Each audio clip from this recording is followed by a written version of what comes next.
आप देख रहे हैं फन टाइम 01, जहां हर कहानी छोड़ जाती है एक सोच। ये कहानी है एक छोटे से रेलवे स्टेशन की, जहां रोज सिर्फ एक ही ट्रेन रुकती थी, शाम के ठीक 7:15 पर। एक दिन एक अजीब सा मुसाफिर स्टेशन पर आया। उसने सफेद कुर्ता पहन रखा था, पाँव में पुरानी चमड़े की जूती थी और हाथ में एक घड़ी जो सिर्फ 15 मिनट का समय दिखा रही थी।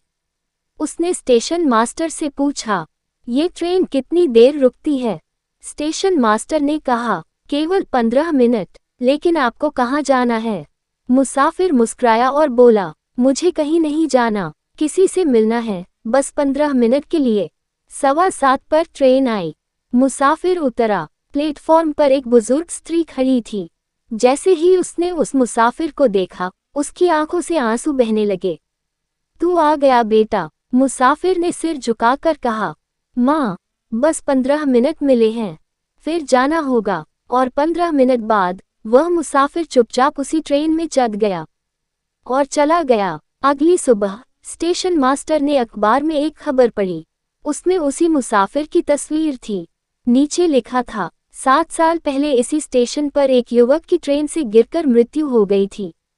उसका नाम था राघव।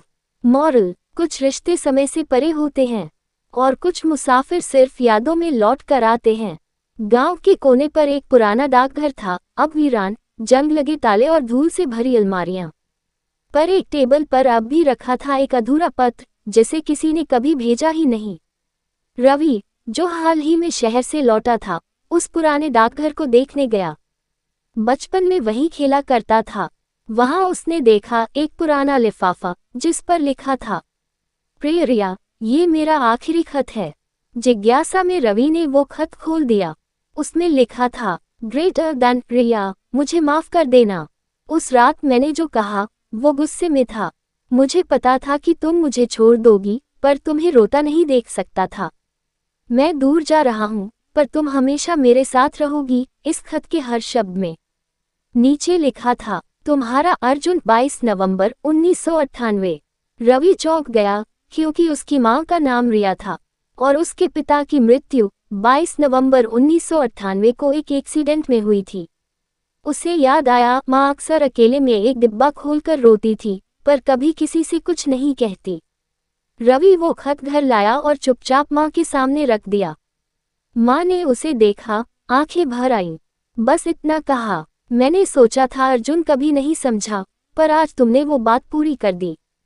मॉरल, कुछ खत वक्त से नहीं, जज्बात से लिखे जाते हैं और वो कभी पुराने नहीं होते। राज एक छोटे कस्बे में किराए के मकान में नया नया शिफ्ट हुआ था। मकान सस्ता था, शांत इलाका था, पर एक अजीब बात थी। हर रात ठीक 2 बजे घर की सीढ़ियों से किसी के चढ़ने की आवाज आती थी, ठक ठक ठक। पहली रात सोचा कोई बिल्ली होगी, दूसरी रात खिड़की बंद कर ली, तीसरी रात मोबाइल का कैमरा सीढ़ियों की ओर लगा दिया। सुबह वीडियो देखा, कोई नहीं था, लेकिन कैमरे में आवाज रिकॉर्ड हुई थी, मैं ऊपर आ रही हूँ, तेरा इंतजार बहुत हुआ। राज डर गया। चौथी रात वो सीढ़ियों के पास ही छुप गया, हाथ में लोहे की रॉड लेकर। 2 बजे आवाज फिर आई, ठक ठक ठक।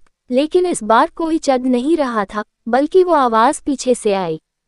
जहां राज खड़ा था, मुड़ा कोई नहीं था, पर दीवार पर एक हाथ का निशान उभर आया था, गीले खून से बना हुआ, और उसके नीचे लिखा था, अब मैं तेरे साथ हूँ हर जगह।